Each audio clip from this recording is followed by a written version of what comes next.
Food. We can't survive without it. But the way we're producing it right now is pretty hard to live with too.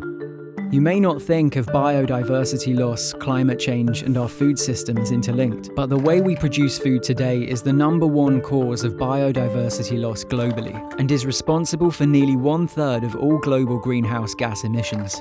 This means what we eat and how we produce it is having a major impact on our planet. But how come that's happening?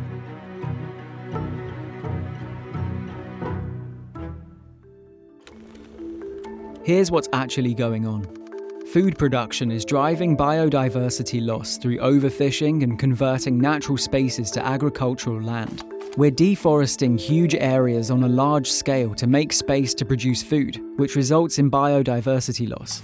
When we lose biodiversity, we lose species and spaces which are essential allies in our efforts to combat the climate crisis, because intact natural spaces store carbon, provide oxygen, and regulate temperatures. We see the impact of the climate crisis through erratic and unseasonal weather patterns, degraded soils, and drought. This causes crops to fail, which makes food production even harder. And so the negative cycle continues. The good news is that people are waking up to the issue and taking matters into their own hands.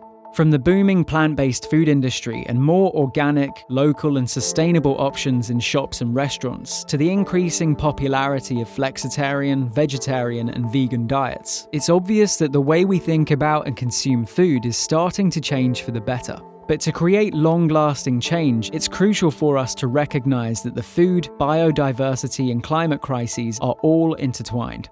To tackle one, we need to see them as different slices of the same pie. Currently, we use more than enough land to feed the world a healthy, sustainable diet. If we adopt practices that are good for nature and biodiversity, we can eliminate the need to convert more natural spaces to agriculture.